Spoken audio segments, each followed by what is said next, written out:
we have come a mighty long way.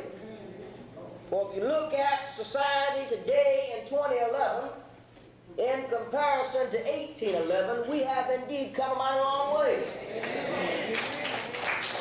If we look at the present conditions of today, in comparison to 200 years ago, we can say that we have made some progress. Looking at the present conditions of today compared to 2 centuries ago, we can say we have made great strides. And looking at the conditions of today in comparison to 2 centuries ago, we can say we've made significant progress. But I come to stop by and tell you today, however, as long as there's still some form of injustice, as long as there's still some form of inequality, as long as there's still some form of prejudice, whether academic, cultural, economic, gender, political, religious, social, or of the like, and as long as there's some form of denying people their fundamental God-given rights of life, liberty, and the pursuit of happiness, as much as we've come a long way, we still have a long way to go.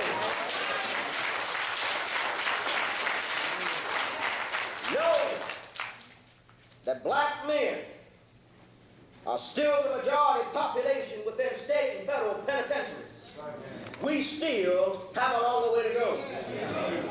Knowing that black women are still serving double duty roles as mothers and as fathers, in addition to being called offensive terms, instead of being recognized as the strongholds of black culture, we still have a long way to go. Knowing that young black men visualize their lives as living in the fast lane, as glorified by actors, entertainers, and recording artists who talk about selling drugs and degrading women as though this is known behavior, we still have a long way to go. Knowing that our young black women, believing in the concept that the only way for them to succeed in society is by selling their bodies to any man who will give them the time of day, or allowing a man to take care of them instead of succeeding in the classroom, we still have a long way to go. So I say to you today, yes, we have come a long way. Indeed, it is evident, based upon what we are seeing right now. But knowing what we know, we still have a longer way to go. Now, just over 2 years ago, we witnessed an amazing event in our lives when the first African-American president was inaugurated into office. During then Senator Obama's campaign for the presidency, we heard the words, "Yes, we can," as some sort of an African-American national anthem, or some sort of a national battle cry, or some sort of a statement saying that we have arrived. Now, even with this great stride we have made, we still have a mighty long way to go. Just because Barack Obama is in office does not mean we have arrived at the promised land. Just because we have an African American that is at 1600 Pennsylvania Avenue, that does not mean the journey is over. Just because we have a first family that is of our own skin complexion, that does not mean that the progress in America halts. What it means is that we still got to reduplicate it in order to say that we have arrived. Bottom line is this: just because we have one, the question is, will we be able to have two? Or will we be able to have three, or four, or five? In other words, just because we have one, that is not enough. Not enough.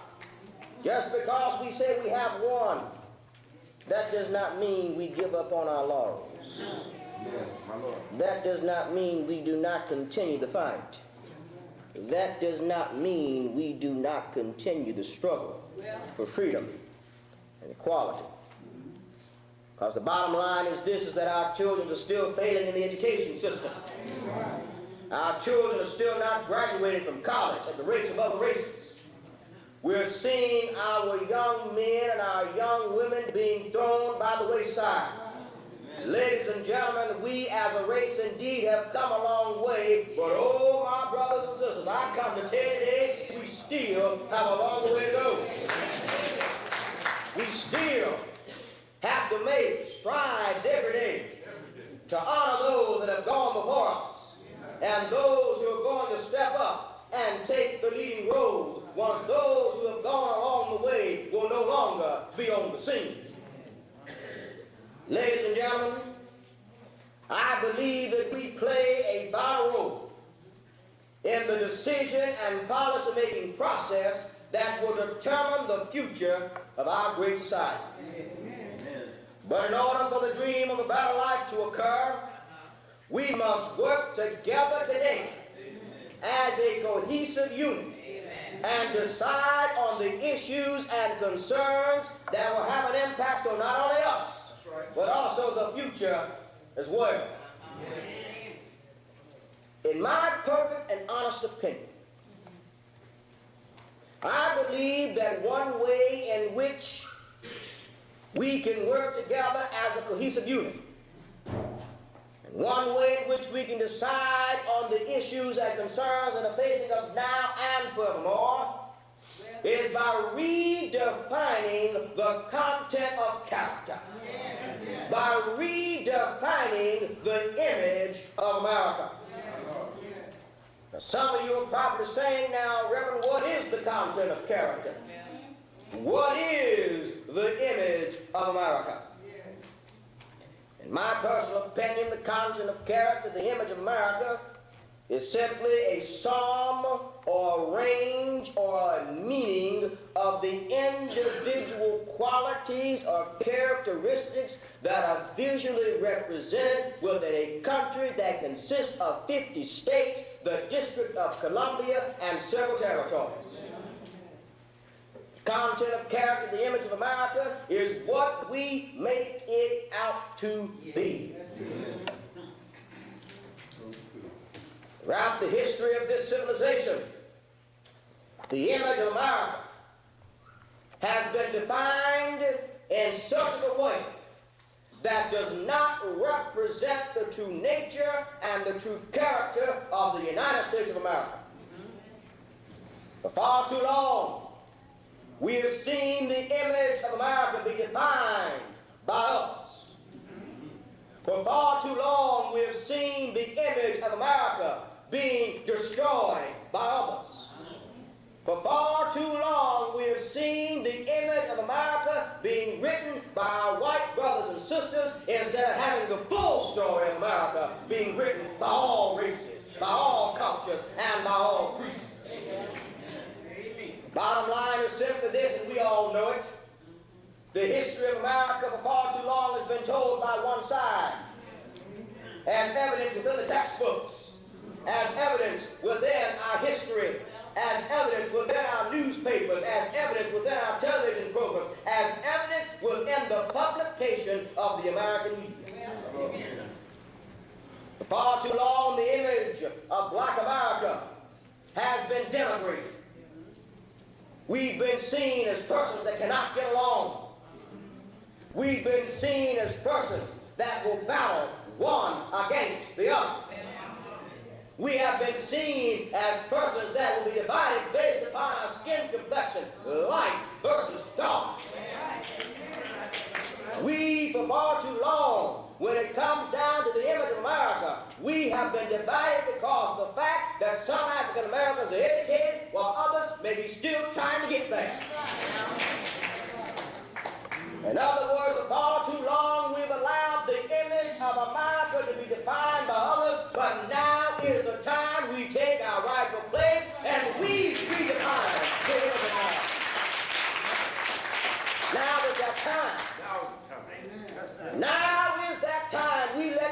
know, based upon the principles, that we should be judged by the content of our character and not by the color of our skin. Now that's time. In order for us to redefine the image of America, we must get involved in every aspect of the American lifestyle. In order for us to redefine the image of America, we must be involved in the political process, albeit the local, county, state, or federal level. 200 years ago, we did not have that many African Americans in the halls of Congress. Now we have several numbers of African Americans in the halls of Congress, serving in the state legislatures, serving in our local school boards and in our local city offices and our local county commissions. But that's not enough. We've got to do more. Bottom line is this: we see how the issues are being decided in this day and age, and how the issues are being decided, and how some of the issues are not favoring the African American society. Amen. Amen. For example, if I can go political for a moment, when it comes down to the health care legislation, for many African Americans, health care legislation has been a benefit for us. But we see how members of the Tea Party and members of the Republican Party are trying to find ways to tear down a right that belongs to most American people.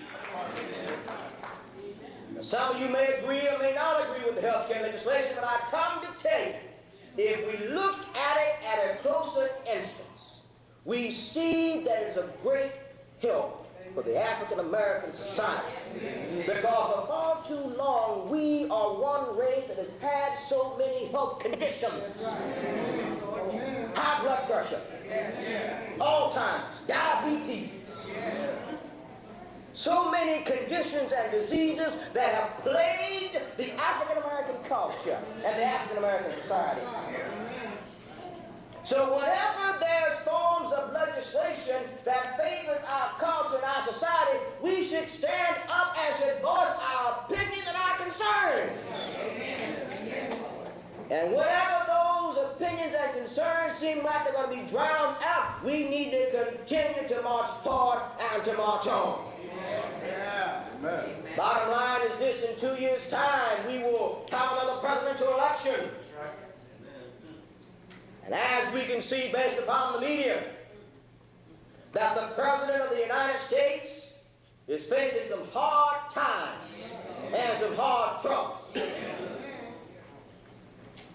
And by looking at the media and by looking at the newspapers and by looking at television, you would say that it seems like he may be voted out of office in 2 years' time. But I come to tell you today, if we want to keep him in office, now is the time for us to get involved. Now is the time for us to be active. Now is the time for our voice to be heard. We heard the Tea Party say, let's take our country back. We heard them say that loud and clear. And we saw what